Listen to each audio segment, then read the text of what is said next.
عندما يدخل فاتحا بلدا لا ينظر إلا إلى جنوده. جاءه من قال: أنت لا تنظر إلى الناس الذين يقفون على الشرفات، لا تنظر إلا إلى جنودك.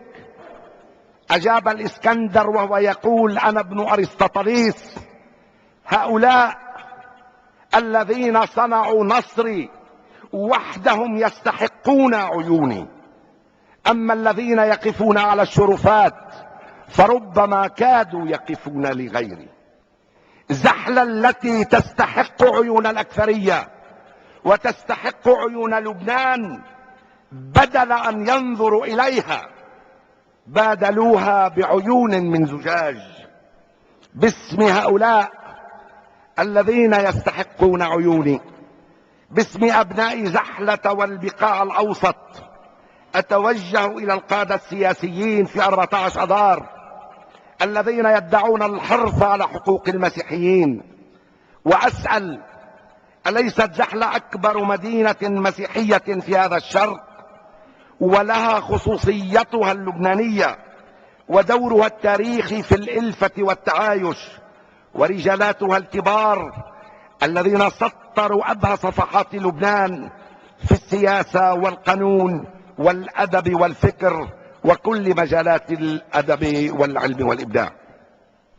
بأي حق تتم الإغارة على غالبية مقاعدها النيابية بالخدعة والمراهنة؟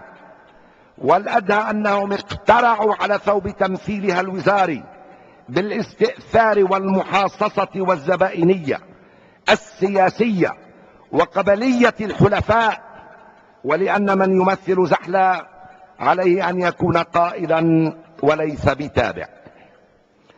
أين نحن من تعريف السياسة بأنها فن شريف لخدمة الإنسان والخير العام، كما ورد في شرعة العمل السياسي في ضوء تعليم الكنيسة وخصوصية لبنان؟ أين السياسيون والحكمة التي ينبغي أن تغلب على خطواتها عندما نقرأ في الشرعة أيضا: ثمة مبادئ تقوم عليها الممارسة الديمقراطية، هي الحقيقة التي تنبع منها العلاقة بين الحكام والمواطنين، احترام حقوق الأخصام السياسيين، فكيف بحقوق الحلفاء؟ رفض الوسائل المبهمة وغير الجائزة للاستيلاء على السلطة والاحتفاظ بها والتوسع فيها مهما كان الثمن وعلى حساب الخير العام.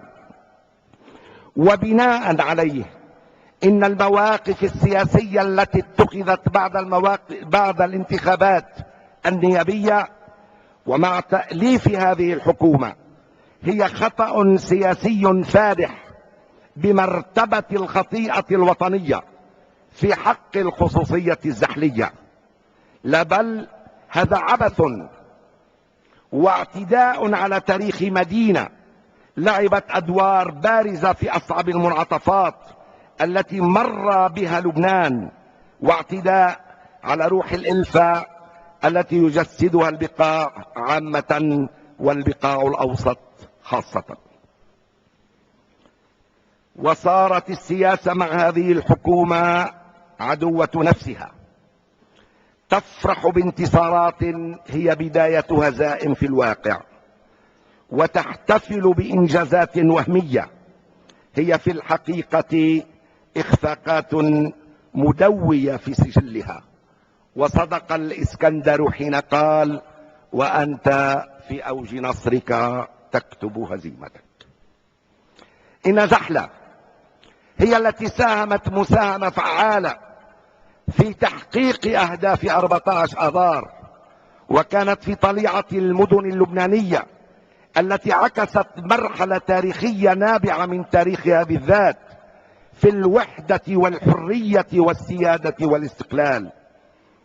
فإذا بمن يسمون أنفسهم قيادات 14 آذار يخطفون هذا الحلم لمصالح آنية ومحاصصة وزارية، ويحاولون أن يختصروا تاريخ منطقة بكاملها، ويريدون منا أن نصدقهم فيما يقولون، ونحن نذكرهم بأنك إذا خدعتني أول مرة فأنت الملوم، وإذا خدعتني وللمرة الثانية وبنفس الشيء فأنا الملوم. هل استقبل الناس هذه الحكومة بفرح وعزة؟ لا يمكن أن نتصور أي عاقل، لا يمكن أن نتصور أي عاقل أو أي فهيم أو أي مسؤول أو مثقف أو شاعر أو فنان على قدر من الرصانة، بل وحتى على جهامة في الحياة العامة في بيته، أن يدبك أو يلوح بمنديله ويتصبب عرقا مثل زرب الإغريق على ظهر مظاهرة فرح أو ابتهاج بأي شيء، ويرفع إصبعيه بإشارة النصر بأعلى مما كان يرفعها تشرشل ومونتغومري، ويظل جمهوره وأسرته وحتى جيرانه على تقديرهم واحترامهم له.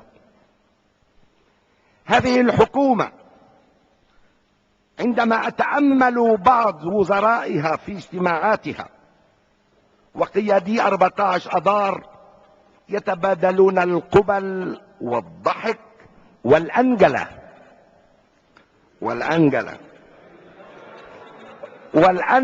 وبث الأشواق لبعضهم بالصحة والعافية والغيرة على مصلحة المواطن، لا أرى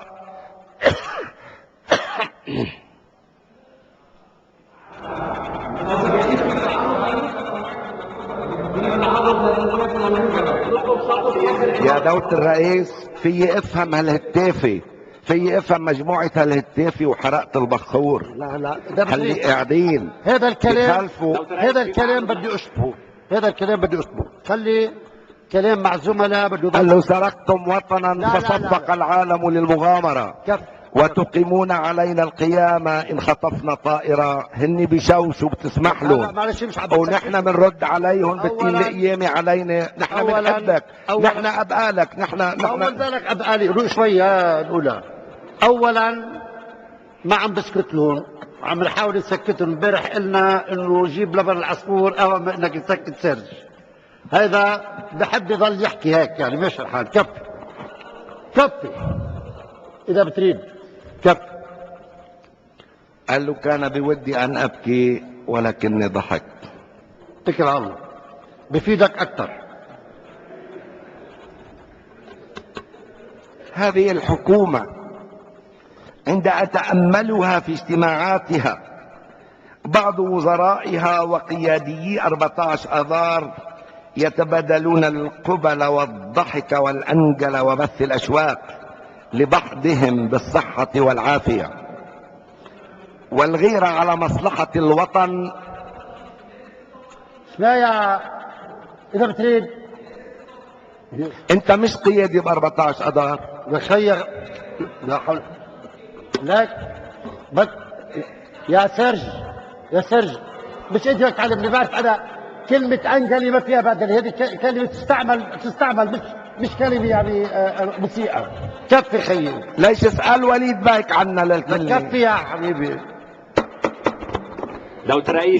دولة الرئيس الموضوع منه موضوع تعرض لاشخاص، في تعرض لتوجه سياسي ولقوى 14 اذار. اذا الكرسي كل هالقد مهمة صارت مشكلة.